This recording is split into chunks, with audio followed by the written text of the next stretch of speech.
My child, there are moments when your heart becomes tired from carrying things you were never meant to carry alone.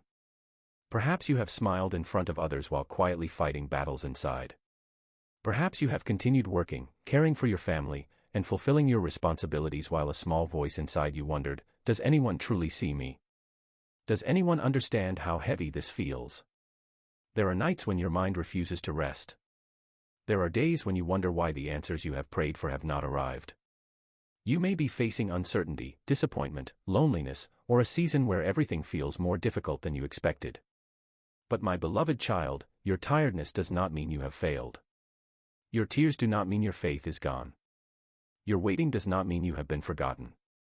Today, I want to remind you of a moment when my disciples faced a storm on the Sea of Galilee. The evening began peacefully.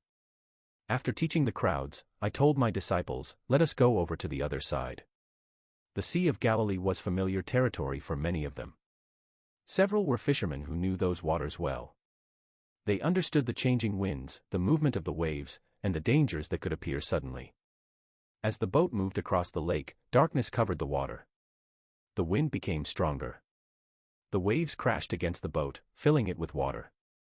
These were experienced fishermen, yet even they reached a moment where fear became stronger than their confidence. And while the storm surrounded them, I was sleeping in the boat. The disciples came to me and cried out, asking if I cared that they were in danger. They were not only afraid of the storm outside the boat. They were struggling with a deeper question inside their hearts. Are we alone in this moment? My child, many people today carry the same question. When life becomes overwhelming, the greatest pain is not always the problem itself. Sometimes the deepest pain is wondering whether anyone sees the struggle. The disciples looked at the storm and thought they were forgotten. But they discovered something they had not yet understood. Silence does not mean absence. The storm was real. Their fear was real. Their struggle was real. But my presence was also real. I stood up and spoke to the wind and the waves, and the storm became calm. But that was not the most important part. Many people remember the miracle of the storm becoming quiet. Yet the deeper lesson was the question I asked my disciples afterward: why were they so afraid? I was not only calming the waves around them. I was teaching them that their hearts could find peace even when they could not control their circumstances. To understand why this moment mattered, we need to understand the world in which it happened. The Sea of Galilee is a freshwater lake surrounded by hills. Because of its geography, sudden storms could develop quickly when cold air moved down from the surrounding mountains. A peaceful journey could become dangerous in a short amount of time. This detail helps us understand the disciples' fear. They were not simply overreacting. They were facing a real and powerful danger. There is another important detail modern readers often miss. Many of the disciples were fishermen. Their identity, their work, and their survival depended on the lake. They were not strangers to storms.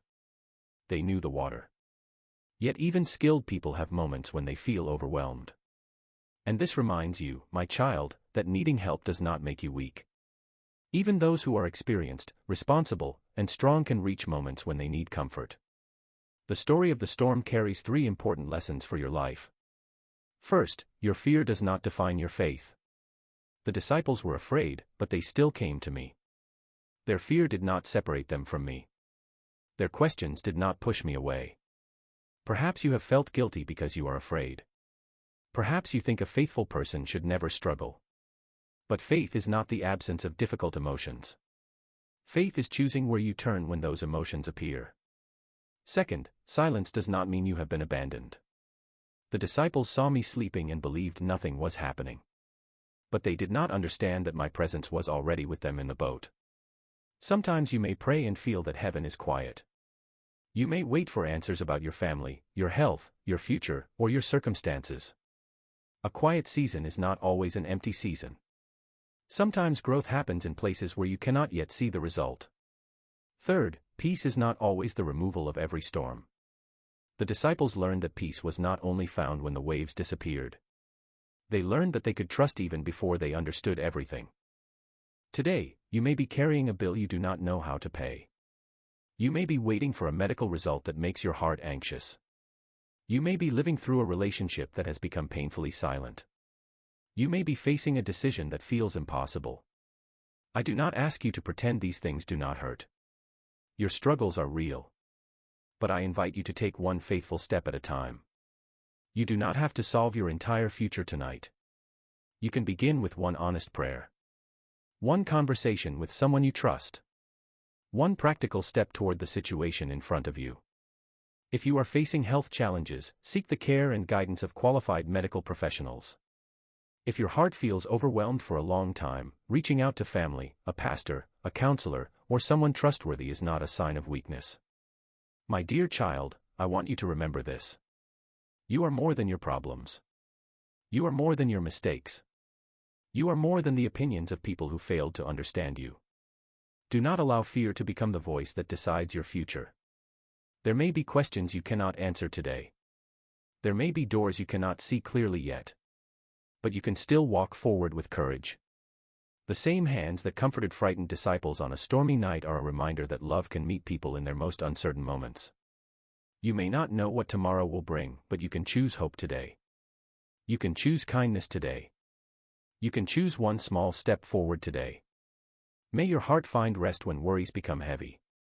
May you receive wisdom when choices feel difficult. May your home be filled with patience, understanding, and peace. May those who are grieving find comfort and those who feel alone find caring support. May you have the courage to continue, even when the path ahead is not completely clear.